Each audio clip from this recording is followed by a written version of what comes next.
من الشيطان الرجيم. بسم الله الرحمن الرحيم. ألف لام ميم. أحسب الناس أن يتركوا أن يقولوا آمنا وهم لا يفتنون. وَلَقَدْ فَتَنَّا الَّذِينَ مِن قَبْلِهِمْ فَلَيَعْلَمَنَّ اللَّهُ الَّذِينَ صَدَقُوا وَلَيَعْلَمَنَّ الْكَاذِبِينَ. أَمْ حَسِبَ الَّذِينَ يَعْمَلُونَ السَّيِّئَاتِ أَن يَسْبِقُونَا سَاءَ مَا يَحْكُمُونَ. من كان يرجو لقاء الله فإن أجل الله لآت وهو السميع العليم. ومن جاهد فإنما يجاهد لنفسه إن الله لغني عن العالمين. والذين آمنوا وعملوا الصالحات لنكفرن عنهم سيئاتهم ولنجزينهم أحسن الذي كانوا يعملون. صدق اللہ العظیم. سورہ عنکبوت ہے. عنکبوت مکڑی کو کہتے ہیں. اللہ نے سورت میں مکڑی اس کے گھر کی کمزوری کا ذکر کیا ہے. ہم پڑھیں گے انشاءاللہ. یہاں سے آج کا خلاصہ شروع ہوگا. ہم نے 21واں پارہ الحمدللہ آج مکمل کیا ہے. سورہ عنکبوت، اس کے بعد سورہ روم، سورہ روم کے بعد سورہ لقمان اور سورہ سجدہ. یہ انشاءاللہ یہ آج ہم پڑھیں گے. سورہ عنکبوت سے پہلے سورہ قصص ہے جو ہم نے کل پڑھی ہے. اللہ تعالیٰ نے سورہ قصص کے اندر اس امت کی سرفرازی کا وعدہ فرمایا کہ اللہ تعالیٰ اس امت کو سرفراز فرمائے گا. لیکن یہ جو وعدہ ہے یہ اللہ تعالیٰ نے فرمایا کہ اس کے لیے تمہیں بھی محنت کرنی پڑے گی، تمہیں خود بھی کوشش کرنی پڑے گی اور ہجرت کرنی پڑے گی. دشمن تمہارے مقابلے پر آئے، تم پر حملہ کرے. مسلمانوں نے مکہ سے مدینہ ہجرت کی. اب اگر دشمن تم پر حملہ کرتا ہے تو تم مدینے میں رہ کر اس کا مقابلہ کرو. تو اللہ تعالیٰ تمہیں سرفرازی عطا فرمائے گا. بنی اسرائیل کا ذکر گزشتہ سورتوں میں ہوا. انہوں نے ایک طویل مدت غلامی میں گزاری تھی تو ان کے جذبات مر چکے تھے. اس لیے جب حضرت موسیٰ علیہ السلام ان کو لے آئے اور فرعون سے نجات ان کو ملی تو اس کے بعد بھی ان کے جذبات، طویل زمانہ غلامی میں رہنے کے باوجود ان کے جذبات مر چکے تھے، ہمت ختم ہو چکی تھی. اللہ تعالیٰ نے فرمایا یہ یہاں محمد صلی اللہ علیہ وسلم کی امت ہے. یہ مکے میں ان پہ ظلم ہوا، ان پہ زیادتی ہوئی. اب یہ مکے سے مدینہ آئیں گے تو تمہارے جذبات ایسے مرے ہوئے نہ ہو. غلامی کی زندگی جنہوں نے گزاری ہو ان کی ہمتیں پست ہو جاتی ہے. تو اللہ تعالیٰ نے سورت کے ابتدا میں فرمایا کہ تمہاری آزمائش ہوگی، تمہارا امتحان ہوگا. اور وہ امتحان پہلے سورت کے آغاز میں آیت نمبر 2 میں ذکر کیا. الف لام میم احسب الناس ان یترکوا ان یقولوا آمنا وهم لا یفتنون. کیا لوگ یہ خیال کرتے ہیں کہ یہ کہنے سے کہ ہم ایمان لائے چھوڑ دیے جائیں گے؟ ایمان لائے بس اتنا کافی ہے؟ نہیں. وَهُمْ لَا يُفْتَنُونَ، اور ان کی آزمائش نہیں کی جائے گی. نہیں، یہ نہیں ہو سکتا. امتحان آئے گا تم پر. تمہیں اپنا وطن چھوڑنا پڑے گا، تمہیں مکہ سے مدینہ ہجرت کرنی پڑے گی، تمہیں اپنی زمین جائیداد چھوڑنی پڑے گی. وَلَقَدْ فَتَنَّا الَّذِينَ مِن قَبْلِهِمْ، اور جو ان سے پہلے گزر چکے ہم نے ان کو بھی آزمایا تھا. فَلَيَعْلَمَنَّ اللَّهُ الَّذِينَ صَدَقُوا وَلَيَعْلَمَنَّ الْكَاذِبِينَ، اللہ ضرور معلوم کرے گا کہ سچے کون ہیں اور ان میں جھوٹے کون ہیں۔ امتحان اس لیے آتا ہے کہ سچے ایک طرف ہو جائے، جھوٹے ایک طرف ہو جائے، اس فرق کے لیے امتحان آتا ہے۔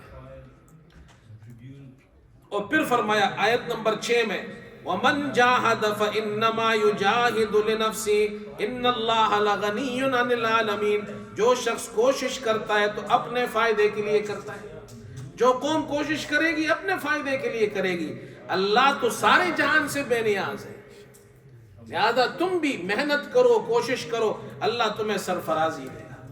تو اصحاب محمد صلی اللہ علیہ وسلم کو اللہ نے سرفرازی عطا فرمائی، ایمان کی وجہ سے، ہجرت کی وجہ سے، محنت اور کوشش کی وجہ سے۔ اور گزشتہ بنی اسرائیل کا ذکر بھی قرآن نے کیا ہے گزشتہ صورتوں میں، لیکن ان کا ذکر جو ہوا ہے اور اصحاب محمد کا جو ذکر ہوا ہے دونوں میں فرق ہے۔ مثال کے طور پر جب تورات نازل ہوئی تو انہوں نے کہا ہم تورات پر عمل نہیں کر سکتے، مشکل ہے، تو اللہ نے کوہ طور ان پر اٹھا لیا۔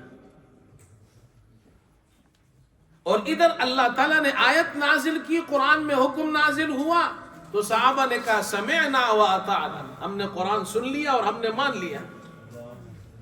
یہ اصحاب محمد ہے۔ پھر تورات میں انہوں نے تحریف کی، اور اصحاب محمد صلی اللہ علیہ وسلم کے صحابہ نے قرآن کی حفاظت کی ہے، اپنے سینوں میں محفوظ کیا ہے، قرآن کو یاد کیا، اپنے بچوں کو قرآن کو لکھا، اس کی حفاظت کی۔ پھر اصحاب موسیٰ کو کہا جاؤ تمہارا دشمن ہے عمالقہ شام کے اندر، تمہاری اصل آبائی زمین وہ ہے، جاؤ اپنی زمین ان سے واپس لو۔ تو انہوں نے کہا اذهب انت وربك فقاتلا انا هاهنا قاعدون، آپ اور آپ کا رب جائے ان سے مقابلہ کرے، ہم تو یہاں بیٹھے ہوئے۔ لیکن بدر میں صحابہ کم ہے، تعداد کم ہے ان کی، 313 ہے، اور دشمن 3 گنا زیادہ ہے، لیکن بدر میں صحابہ نے، اصحاب محمد صلی اللہ علیہ وسلم، محمد صلی اللہ علیہ وسلم کے صحابہ نے یہ کہا کہ ہمارے پیارے نبی، ہم آپ کو وہ نہیں کہیں گے جو بنی اسرائیل نے موسیٰ سے کہا تھا کہ آپ اور آپ کا رب جا کر لڑیے، ہم یہاں بیٹھے ہیں، بلکہ ہم آپ کے ساتھ ہیں، آپ جہاں ہمیں لے جائیں گے، سمندر کے اندر بھی ہمیں لے جائیں گے تو ہم وہاں بھی کودنے کو تیار ہیں۔ اللہ فرماتے ہیں پھر اللہ نے ان کو کامیابی عطا فرمائی۔ پھر آگے ابراہیم علیہ السلام کا واقعہ ذکر کیا، اور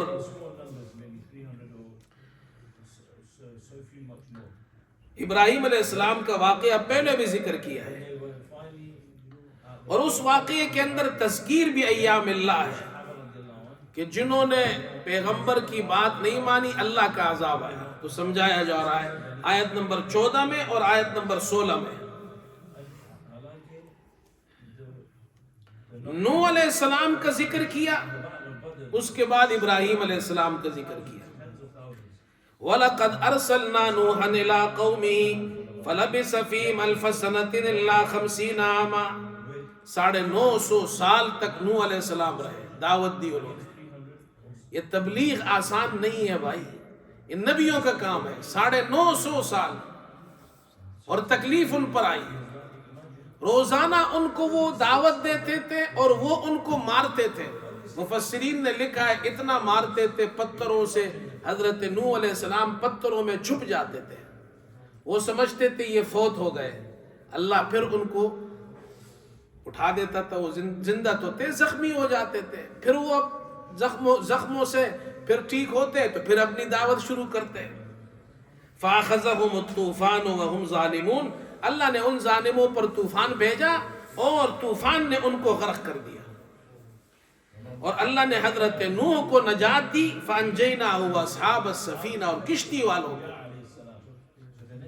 یہ۔ اور اس کے بعد ابراہیم علیہ السلام کا ذکر کیا، ابراہیم علیہ السلام نے بھی اپنی قوم کو دعوت دی، اِذْ قَالَ لِقَوْمِهِ اعْبُدُوا اللَّهَ وَاتَّقُوهُ، آیت نمبر 16 میں، 16 میں، اللہ کی بندگی کرو اور اللہ سے ڈرو۔ پھر آگے حضرت ابراہیم علیہ السلام اور حضرت لوط علیہ السلام کا ذکر کیا. حضرت لوط علیہ السلام یہ بھی پہلے ذکر ہوا ہے، ان کی قوم پر اللہ کا عذاب آیا. آیت نمبر 28 میں 28 میں وَلُوطًا إِذْ قَالَ لِقَوْمِهِ إِنَّكُمْ لَتَأْتُونَ الْفَاحِشَةَ مَا سَبَقَكُمْ بِهَا مِنْ أَحَدٍ مِّنَ الْعَالَمِينَ. حضرت لوط نے اپنی قوم سے کہا تم وہ بے حیائی کا کام کرتے ہو جو تم سے پہلے کسی نے نہیں کی. أَإِنَّكُمْ لَتَأْتُونَ الرِّجَالَ، کیا تم مردوں کے پاس جاتے ہو یعنی خواہش پوری کرنے. وَتَقْطَعُونَ السَّبِيلَ، ڈاکے ڈالتے ہو. وَتَأْتُونَ فِي نَادِيكُمُ الْمُنْكَرَ، اپنی مجلس میں برا کام کرتے ہو. مجلس میں برا کام کا مطلب کیا ہے؟ جو گناہ رات کو کیا ہوتا ہے وہ مجلس میں بیان کرتے ہیں، میں نے یہ کیا، میں نے وہ کیا. فَمَا كَانَ جَوَابَ قَوْمِهِ إِلَّا أَنْ قَالُوا ائْتِنَا بِعَذَابِ اللَّهِ إِن كُنتَ مِنَ الصَّادِقِينَ. لوط علیہ السلام سے کہا اگر آپ سچے ہیں تو اللہ کا عذاب لے کر آئیے. لوط علیہ السلام نے اللہ سے دعا فرمائی رب انصرنی علی القوم المفسدین، ان شریر اور فسادی لوگوں پر اے اللہ میری مدد فرما. چنانچہ اگلے رکوع میں پھر اللہ تعالیٰ نے حضرت لوط علیہ السلام کا ذکر کیا اور حضرت شعیب علیہ السلام کا ذکر کیا. حضرت لوط علیہ السلام کی قوم پر عذاب آیا، اللہ نے اس کا ذکر فرمایا.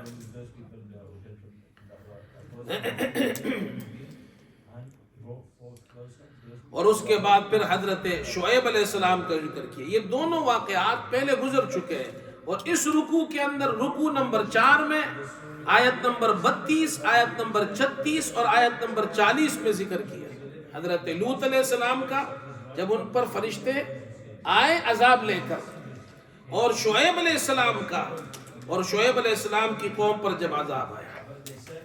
آگے اللہ تعالیٰ فرماتے ہیں آیت نمبر 40 میں فَكُلًّا أَخَذْنَا بِذَنبِهِ فَمِنْهُمْ مَنْ أَرْسَلْنَا عَلَيْهِ حَاصِبًا وَمِنْهُمْ مَنْ أَخَذَتْهُ الصَّيْحَةُ وَمِنْهُمْ مَنْ خَسَفْنَا بِهِ الْأَرْضَ وَمِنْهُمْ مَنْ أَغْرَقْنَا. ہم نے ان لوگوں کو عذاب میں پکڑا ان کے گناہوں کی وجہ سے. بعضوں پر تو فَمِنْهُمْ مَنْ أَرْسَلْنَا عَلَيْهِ حَاصِبًا، ان پر پتھر برسائے ہم نے. وَمِنْهُمْ مَنْ أَخَذَتْهُ الصَّيْحَةُ، اور بجلی اور کڑک نے اس کو پکڑ لیا. وَمِنْهُمْ مَنْ خَسَفْنَا بِالْأَرْضِ، ان میں سے بعض کو زمین میں دسا دیا. وَمِنْهُمْ مَنْ أَغْرَقْنَا، بعضوں کو غرق کر دیا. یہ میں نے پہلے بیان کیا تھا آپ سے، یہ 4 باتیں، 4 قسم کے عذاب آئے ہیں گزشتہ قوموں پر. گزشتہ قوموں پر 4 قسم کا عذاب آیا ہے. یا تو پتھروں کا عذاب آیا ہے، یا ہوا کا عذاب آیا ہے، اور یا پانی کا عذاب آیا ہے، یا آگ کا عذاب آیا ہے. یہ 4 چیزیں ہیں. پتھر یعنی زمین کے جنس سے، مٹی اور پتھر ایک ہی زمین کے جنس سے ہے. ہوا، پتھر، ہوا، پانی اور آگ، ان چاروں کو عناصر اربعہ کہتے ہیں. ان چاروں سے اللہ نے انسان کو پیدا کیا ہے. انسان کی تخلیق بھی ان 4 چیزوں سے ہوئی ہے، مٹی، پانی، آگ اور ہوا، عناصر اربعہ سے. اور عذاب بھی گزشتہ قوموں پر ان 4 چیزوں کا آیا ہے. اللہ یہ سمجھا رہے ہیں اگر تم میری بات مانو گے تو میں یہ 4 چیزوں کو تمہارا غلام بنا دوں گا جن سے میں نے تم کو پیدا کیا ہے. نہیں مانو گے ان 4 چیزوں سے تمہیں پٹواؤں گا. کسی کو زمینی عذاب دیا، کسی کو ہوائی دیا، کسی کو پانی والا دیا، کسی کو آگ والا دیا. آگے پھر اب یہ جو آپ کے دشمن ہیں ان کی پرواہ مت کیجیے اور اب اللہ سے اپنا تعلق مضبوط کریں. داعی کا کام کیا ہے؟ یہ دعوت کے اصول اللہ نے قرآن میں بیان کیے ہیں. دیکھو دنیا میں سب سے مشکل کام دعوت دینا ہے. داعی کا کام آسان نہیں ہے. اس کے اصول بیان کیے. اتل ما اوحی الیک من الکتاب واقم الصلاۃ، نمبر 45 میں اللہ اپنے پیغمبر سے فرما رہے جو کتاب آپ کی طرف وحی کی گئی ہے اسے پڑھیے، نماز قائم کیجیے. اللہ سے تعلق مضبوط ہوگا ان 2 چیزوں سے، قرآن پڑھنے سے اور نماز قائم کرنے سے. اچھا قرآن پڑھنے کا حکم الگ ہے اور نماز قائم کرنے کا حکم الگ ہے. قرآن پڑھنے کا حکم الگ ہے اور نماز پڑھنے کا حکم الگ ہے. نماز میں بھی تو ہم قرآن پڑھتے ہیں. اللہ نے یہ نہیں فرمایا نماز میں قرآن پڑھیے. دو باتیں ہیں نا, قرآن کی تلاوت بھی کیجئے اور نماز بھی پڑھیے. معنی یہ ہوا نماز میں بھی قرآن پڑھا جاتا ہے, نماز کے باہر بھی قرآن پڑھا جاتا ہے. یہ کچھ لوگ آج کل ایسے پیدا ہو گئے ہیں, وہ یہ کہتے ہیں جی قرآن کو پڑھنے سے کچھ نہیں ہوتا, قرآن کو سمجھتے نہیں ہے تو ثواب نہیں ہے. نہیں, قرآن کو سمجھنا چاہیے, یہ بھی ضروری ہے, لیکن یہ کہنا غلط ہے کہ قرآن کو اگر کوئی نہیں سمجھتا تو ثواب نہیں ملتا. یہ بعض لوگ پیدا ہو گئے ہیں, وہ یہ کہتے ہیں کہ قرآن کو بغیر سمجھے اگر کوئی پڑھتا ہے تو ثواب نہیں ملتا. تو جتنے مسلمان ہیں عام طور پر دنیا میں, ان کو تو قرآن سمجھ میں نہیں آتا, تو جب وہ نماز پڑھتے ہیں تو ان کو ثواب ملتا ہے یا نہیں ملتا؟ تو ان کو تو قرآن سمجھ میں نہیں آتا. امام صاحب نے تراویح پڑھائی, ٹھیک ہے, کتنے امام ایسے جو حافظ ہیں تراویح پڑھاتے ہیں, قرآن سمجھ میں نہیں آتا, تو کیا ثواب نہیں ملتا ان کو؟ پھر ایک بات یاد رکھیں, قرآن کے دوسری سورہ سورہ بقرہ کے شروع میں الف لام میم, یہ جو ہم نے سورہ شروع کی سورہ عنکبوت, اس کے شروع میں بھی ہے الف لام میم. الف لام میم احسب الناس ان یترکوا. الف لام میم حروف مقطعات ہے. بعض سورتوں کے شروع میں الف لام میم ہے, بعض کے شروع میں ہا میم ہے, بعض کے شروع میں ہا میم عین سین قاف ہے, بعض کے شروع میں کاف ہا یا عین صاد ہے. اس کا معنی کسی کو نہیں آتا, ترجمہ کسی کو نہیں آتا, لیکن یہ قرآن کی آیت ہے. اور رسول اللہ صلی اللہ علیہ وسلم نے فرمایا جس نے قرآن کا ایک حرف پڑھا اس کو 10 نیکیاں ملتی ہے. من قرأ حرفا من کتاب اللہ فلہ حسنہ والحسنۃ بعشر امثالها. لا اقول الف لام میم حرف, الف حرف, لام حرف و میم حرف.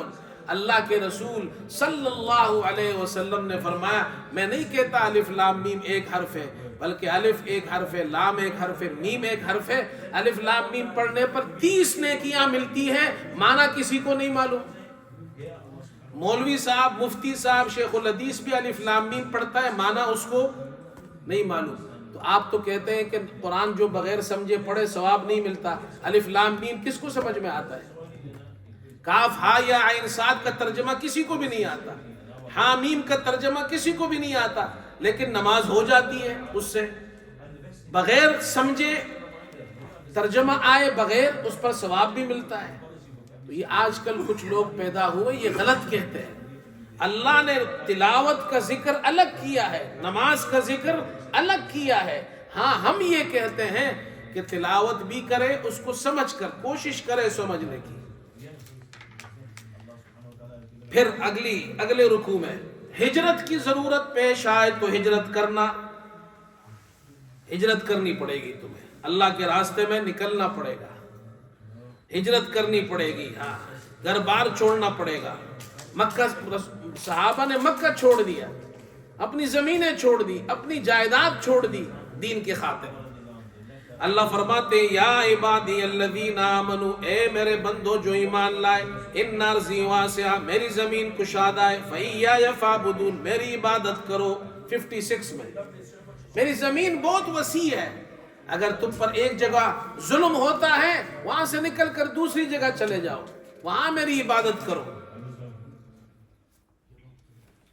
پھر 69 میں فرمایا والذین جاہدوا فینا لنہدینہم سبلنا, جو کوشش کرتے ہم انہیں ہدایت دیتے. والذین جاہدوا فینا, جو ہمارے لیے جنہوں نے کوشش کی ہم انہیں ضرور اپنی راہ دکھائیں گے. وَإِنَّ اللَّهَ لَمَعَ الْمُحْسِنِينَ, اللہ احسان کرنے والے, نیکی کرنے والوں کے ساتھ ہیں. یہ آخری سورت کا آخری رکوع ہے, یہ پیغام ہے کوشش کرو. چنانچہ صحابہ نے کوشش کی, اللہ نے کامیاب کیا ان کو. آگے سورہ روم ہے, سورہ روم کے اندر غلبہ اسلام کا اعلان ہے. دیکھو پہلے اللہ تعالیٰ نے سورہ عنکبوت میں فرمایا کہ تم کوشش کرو اللہ تمہیں سرفراز فرمائے گا. اور عنکبوت میں ایک آیت ہے جس میں فرمایا کہ مکڑی کا گھر بڑا کمزور ہے. مثل الذین اتخذوا من دون اللہ اولیاء کمثل العنکبوت، ان لوگوں کی مثال جنہوں نے اللہ کے سوا اپنے حمایتی بنائے ہیں، یعنی اللہ کے سوا دوسروں کو بھی خدا بنایا ہے، ان کی مثال مکڑی کی سی ہے. اتخذت بیتا، جس نے گھر بنایا، وَإِنَّ أَوْهَنَ الْبُيُوتِ لَبَيْتُ الْعَنْكَبُوتِ، سب سے کمزور گھروں میں مکڑی کا گھر ہے. 41 کے اندر مانا یہ جس کا عقیدہ توحید کا نہیں ہے اس کا عقیدہ سب سے کمزور ہے. تو تم اپنے آپ کو مضبوط کرو توحید والے عقیدے سے، اور پھر تم کوشش کرو اللہ تمہیں کامیاب کرے گا. اب سورہ روم میں فرما رہے ہیں کہ صحابہ کیسے کامیاب ہوئے. تو اعلان ہے، روم اور فارس یہ دو بڑی طاقتور حکومتیں تھیں صحابہ کرام اور رسول اللہ صلی اللہ علیہ وسلم کے زمانے میں. تو فارس یہ بت پرست، یہ آتش پرست تھے، آگ کی پرستش کرتے تھے، اور روم والے یہ عیسائی تھے. تو فارس روم پر غالب آ گیا. ان کی جھگڑا ہوتا تھا، لڑائی ہوتی تھی. تو یہ جو مکے کے مشرکین تھے یہ خوش ہو گئے، اس لیے کہ یہ بھی مشرک وہ بھی مشرک، اور مسلمان یہ عیسائی جو تھے وہ مسلمانوں کے قریب ہے، اس لیے کہ مسلمان اللہ کی عبادت کرتے ہیں، اور وہ جو نصارہ روم کے تھے وہ بھی شرک نہیں کرتے تھے، یعنی کسی بت کو نہیں پوجتے تھے، آگ کو نہیں پوجتے تھے. تو مشرکین نے فارس کی جیت پر خوشی منائی اور مسلمانوں کو طعنے دیے. تو اللہ نے یہ آیت نازل فرمائی، الف لام میم غلبت الروم فی ادنى الارض وهم من بعد غلبهم سيغلبون. روم مغلوب ہو گئے نزدیک کے ملک میں، وهم من بعد غلبهم سيغلبون، مغلوب ہونے کے بعد وہ عن قریب غالب آ جائیں گے. فی بضع سنین، چند سالوں میں. للہ الامر من قبل ومن بعد وَيَوْمَئِذٍ يَفْرَحُ الْمُؤْمِنُونَ، اور اس دن جب روم غالب آئے گا تو مسلمان بھی خوش ہوں گے. بنصر اللہ، اللہ کی مدد سے اللہ مسلمانوں کو بھی غلبہ دے گا. چنانچہ ابو بکر صدیق رضی اللہ عنہ نے ابو جہل کے ساتھ شرط لگائی مکے میں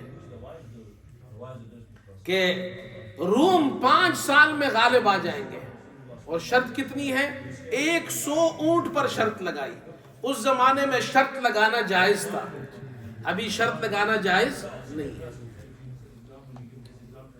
چنانچہ 100 اونٹ پر شرط لگائی، 5 سال میں روم غالب آ جائیں گے. رسول اللہ صلی اللہ علیہ وسلم نے فرمایا ابو بکر سے کہ اللہ نے فرمایا بضع سنین، فی بضع سنین، چند سالوں میں. تو بضع یہ تو 3 سے لے کر 9 تک کو کہا جاتا ہے. آپ 5 کے بجائے مدت 9 سال تک بڑھا دیں، اور 100 اونٹوں کے بجائے 200 اونٹ کر دیں. چنانچہ انہوں نے کہا ٹھیک ہے، انہوں نے جا کر بڑھا دیے، بڑھ گئے. جب صحابہ ہجرت کرنے لگے، ابو بکر رضی اللہ عنہ ہجرت کرنے لگے، تو اس وقت ابو جہل نے کہا کہ آپ کوئی اپنا ضامن دے، تو انہوں نے ضامن دیا، اور مکہ سے مدینہ پہنچے. اور جس سال جنگ بدر ہوئی، اللہ کی قدرت دیکھے، اس وقت پورے 9 سال پورے ہو گئے. اور اللہ اکبر، 9 سال پورے ہونے کے بعد ادھر جنگ بدر میں مسلمان غالب آ گئے، اور وہاں پر روم فارس پر غالب آ گیا. اللہ فرماتے میں مسلمانوں کو میں نے ایسا غلبہ دیا. پھر دلائل غلبہ ذکر کیے. اب سوال یہ پیدا ہوتا ہے یہ غلبے کے دلائل کیا ہے؟ اللہ تعالیٰ حالات کو کیسے پلٹتا ہے؟ مٹھی پر ایک جماعت ہے، چند صحابہ ہے، چند مسلمان ہے، اور پھر چند سالوں میں آہستہ آہستہ کرتے پورے دنیا میں غالب آ گئے. یہ حالات کیسے پلٹی کھاتے ہیں؟ اللہ اس کے دلائل ذکر کر رہے ہیں. یہ آیت نمبر 11 میں اللہ یبدأ الخلق ثم یعیدہ ثم الیہ ترجعون. اللہ مخلوق کو پہلی بار پیدا کرتا ہے پھر دوبارہ پیدا کرے گا، اسی کی طرف لوٹ کر آنا ہے. جس کے ہاتھ میں ابتدا اور انتہا ہے وہ جس کو چاہے جتوا دے، جس کو چاہے ہرا دے. اس کے بعد اگلا رکوع ہے. پھر مزید دلائل اللہ نے ذکر کیے، اللہ نے اپنی قدرت کی نشانیاں ذکر کی ہے.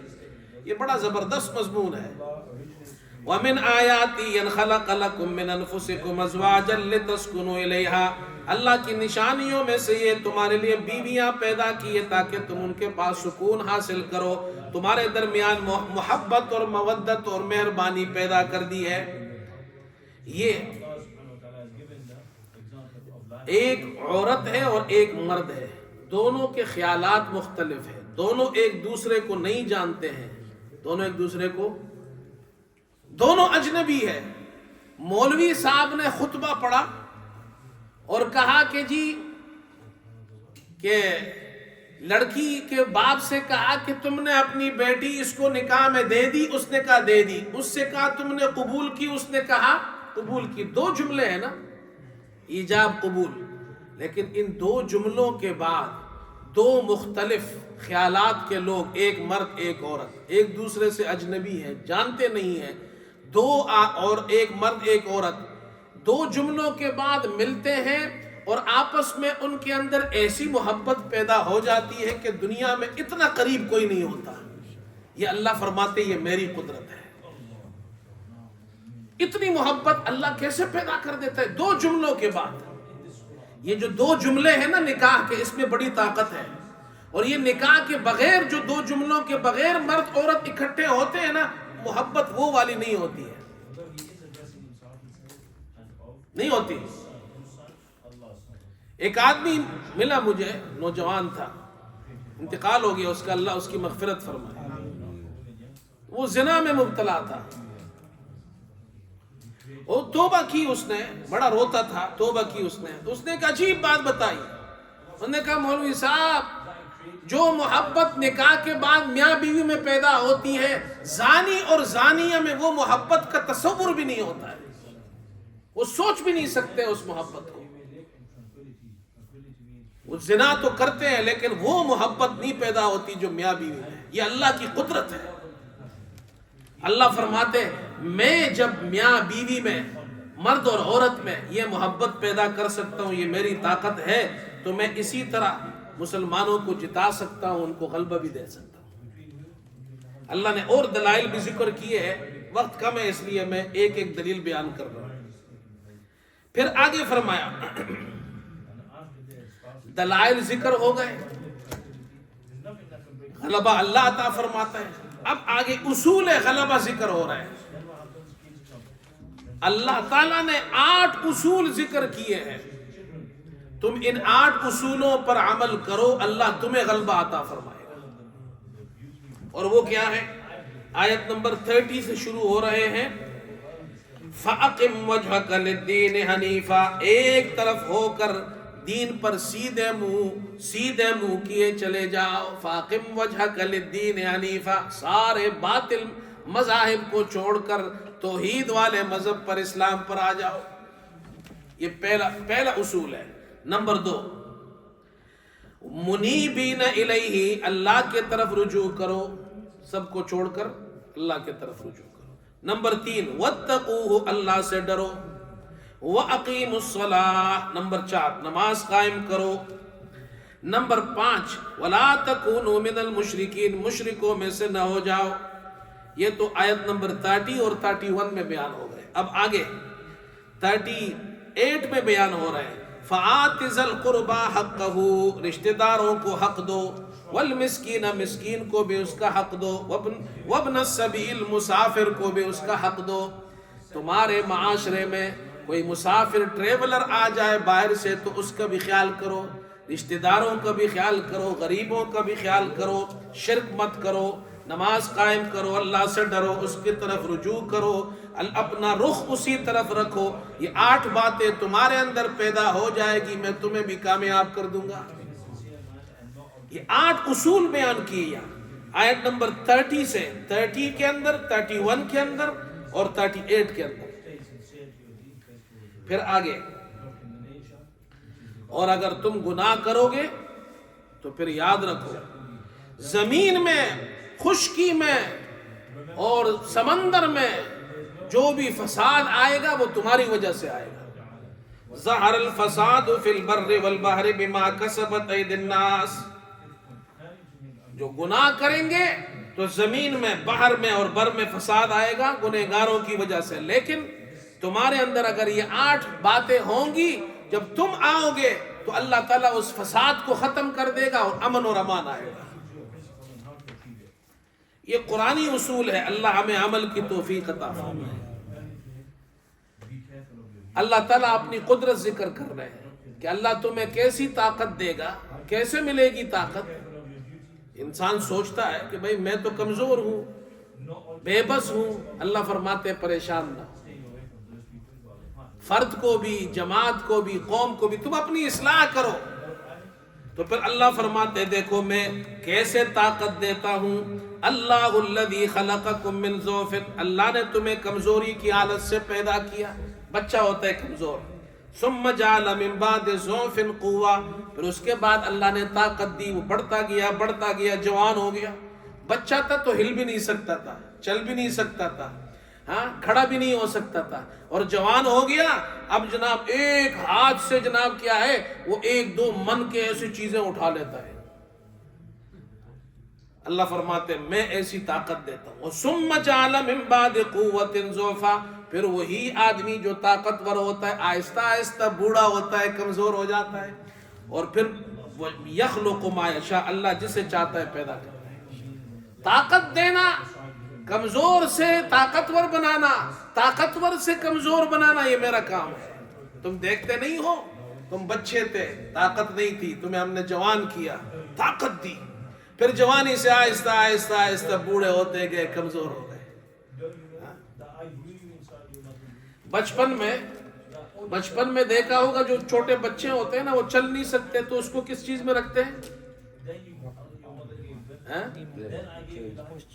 پش چیئر جس کو کہتے ہیں نا، وہ جو پش چیئر کو ماں چلاتی ہے، بچے پش چیئر میں ہیں، اور پھر جب وہ بڑا ہوتا ہے تو پھر وہ پش چیئر چھوڑ دیتا ہے، پھر چلتا ہے، پھر آہستہ آہستہ آہستہ پھر دوبارہ چیئر میں آ جاتا ہے۔ بابا جی اتنا بڑا لمبا سفر اللہ کرا رہے ہیں۔ پھر سورہ لقمان ہے، اس قرآن سے وہ لوگ فائدہ اٹھائیں گے جو نیکوکار ہے۔ الف لام میم تلک آیات الکتاب الحکیم ھدی ورحمۃ للمحسنین، کتاب حکمت والی آیت، یہ حکمت والی آیات اس کتاب قرآن کی ہے۔ ھدی ورحمۃ للمحسنین، نیک بختوں کے لیے ہدایت اور رحمت ہے۔ آگے فرمایا اللہ اکبر، قرآن سے تعلق قائم کرو۔ الف لام میم تلک آیات الکتاب الحکیم، یہ آیتیں حکمت والی کتاب کی ہیں، ہدن یہ خود ہدایت ہے، ورحمتن اور رحمت للمحسنین، نیکوکاروں کے لیے۔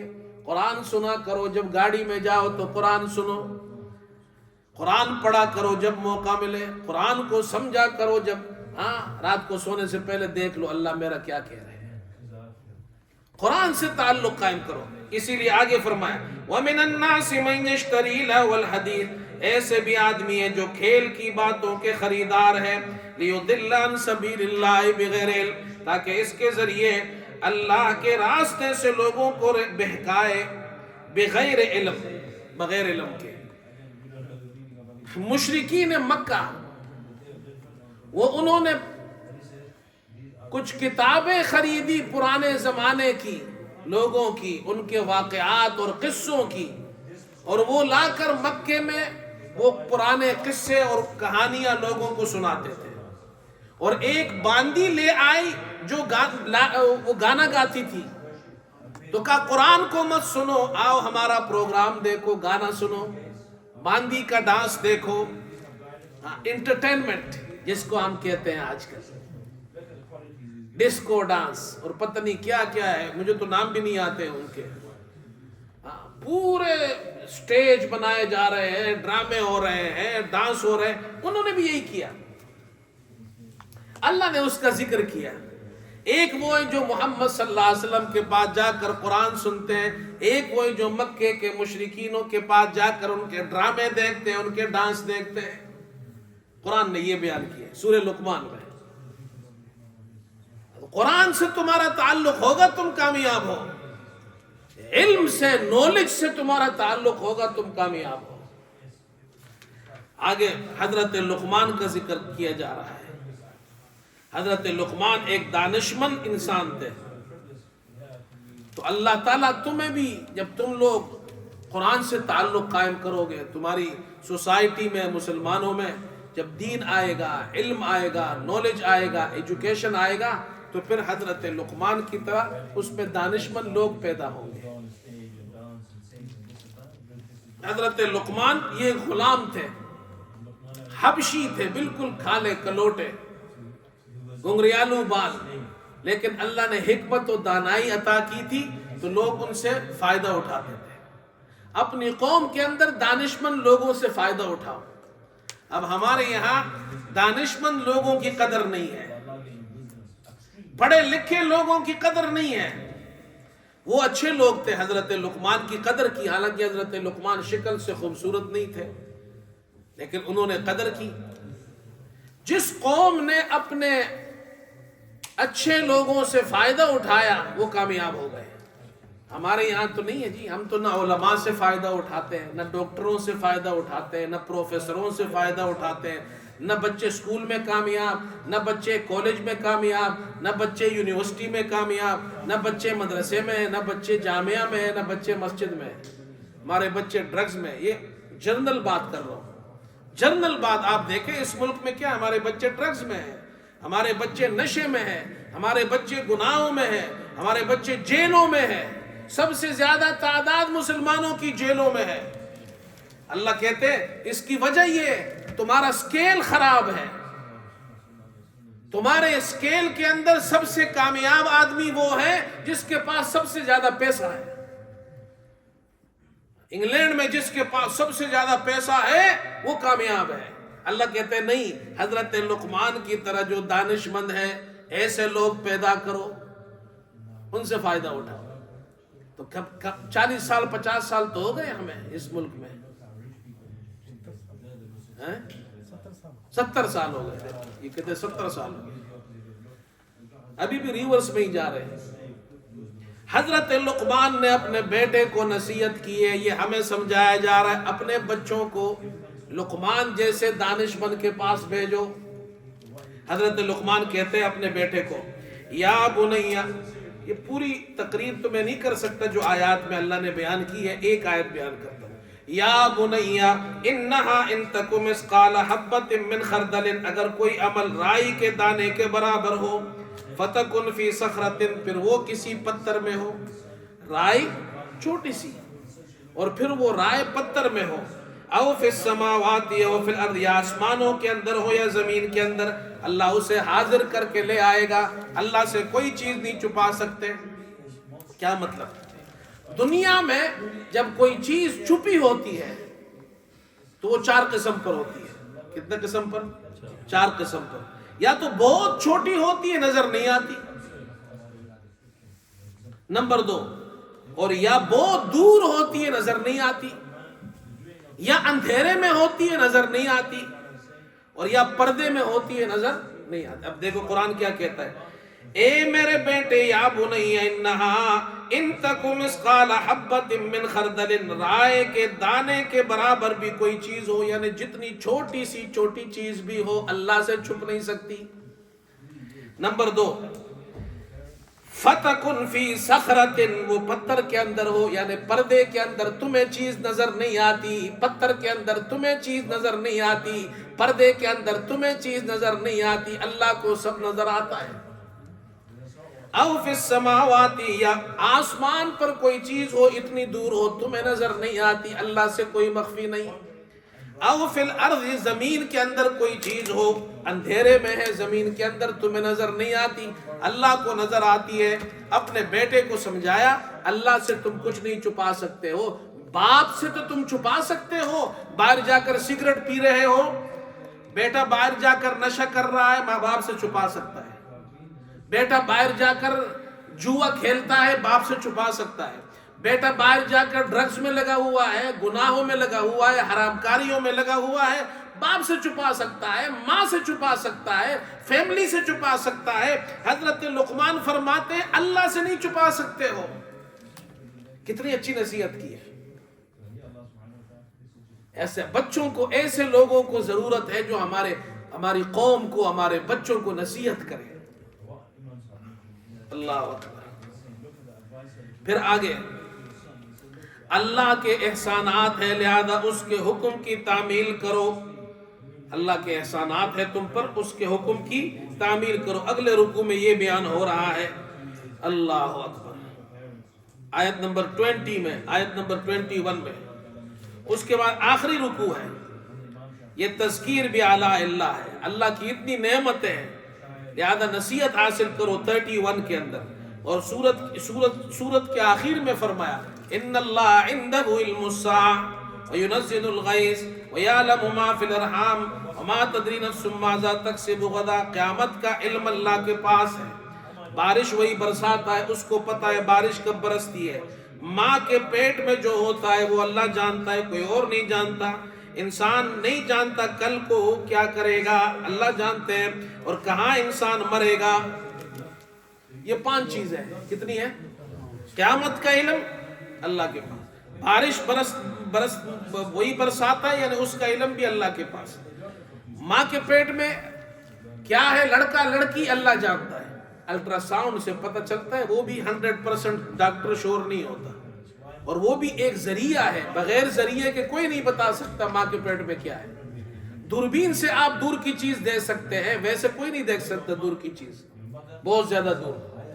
انسان کل کیا کرے گا اسے نہیں پتا، اور کہاں اس کی موت آئے گی نہیں پتا۔ یہ 5 چیزیں اللہ نے خاص طور پر ذکر کی ہے۔ ان 5 چیزوں کا علم اللہ کو ہے۔ امام مالک رحمت اللہ علیہ مدینہ منورہ میں رہتے تھے، مدینہ سے باہر نہیں جاتے تھے کہ اگر باہر موت آ گئی تو مدینہ کی موت نہیں ملے گی۔ تو ایک مرتبہ خواہش پیدا ہوئی میں حج کرنے جاؤں، عمرہ کرنے جاؤں، طواف کروں۔ پھر سوچا کہ اگر میں چلا گیا تو ہو سکتا ہے راستے میں مر جاؤں، تو مدینہ کی موت نہیں ملے گی۔ تو خواب میں رسول اللہ صلی اللہ علیہ وسلم کی زیارت ہوئی، تو پوچھا اے اللہ کے رسول، میں جانا چاہتا ہوں مکہ، طواف کرنا چاہتا ہوں، لیکن مجھے ڈر ہے کہ راستے میں مر جاؤں گا، مدینہ کی موت نہیں ملے گی۔ آپ صلی اللہ علیہ وسلم نے کوئی جواب نہیں دیا، ہاتھ سے اشارہ کیا 5 انگلیوں سے۔ امام مالک بیدار ہوئے۔ اب حدیث کے امام مالک حدیث کے امام ہیں، لیکن خواب کے بارے میں ان کو نہیں پتا کہ 5 انگلیوں سے کیا مراد ہے، 5 دن مراد ہے، 5 مہینے مراد ہے، 5 سال، کہ تم 5 دن زندہ رہو گے، 5 ہفتے، 5 سال، 5 مہینے، کتنی مدت ہے میں زندہ رہوں گا؟ رسول اللہ صلی اللہ علیہ وسلم سے انہوں نے پوچھا اللہ کے رسول، میں جانا چاہتا ہوں لیکن میں ڈرتا ہوں راستے میں مر جاؤں گا، تو میری عمر کتنی ہے؟ اللہ کے رسول صلی اللہ علیہ وسلم نے 5 انگلیوں سے اشارہ کیا۔ امام مالک کو سمجھ میں نہیں آیا، تو انہوں نے ایک آدمی بھیجا کوفہ، مدینہ سے کوفہ، وہاں امام ابن سیرین رحمت اللہ علیہ یہ خواب کے بہت بڑے معبر تھے، چاہو ان سے پوچھو، وہ بھی بہت بڑے عالم ہیں، امام ابن سیرین بہت بڑے عالم تھے، جاؤ ان سے پوچھو۔ ان کے پاس گئے، انہوں نے کہا کہ امام مالک سے کہو کہ یہ جو رسول اللہ صلی اللہ علیہ وسلم نے 5 انگلیوں سے اشارہ کیا، یہ قرآن کے ان 5 آیات، یہ 5 باتوں کی طرف اشارہ ہے جو اس سورہ لقمان کے آخر میں ہے۔ اللہ کے رسول فرما رہے ہیں تم سے کہ قیامت کا علم، بارش کب ہوگی، ماں کے پیٹ میں کیا ہے، انسان کل کیا کرے گا اور کہاں مرے گا، یہ مجھے بھی نہیں معلوم، یہ صرف اللہ کو معلوم ہے۔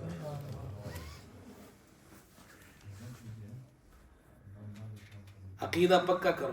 آج کل تو کہتے ہیں جی پیر صاحب کو تو سب پتہ ہے, پیر صاحب کو سب پتہ ہے جی, وہ تو پتہ نہیں, کوئی کہتا ہے موکل کے ذریعے پتہ چلا لیتا ہے, پتہ چل جاتا ہے جی, موکل کے ذریعے پتہ چل جاتا ہے جی.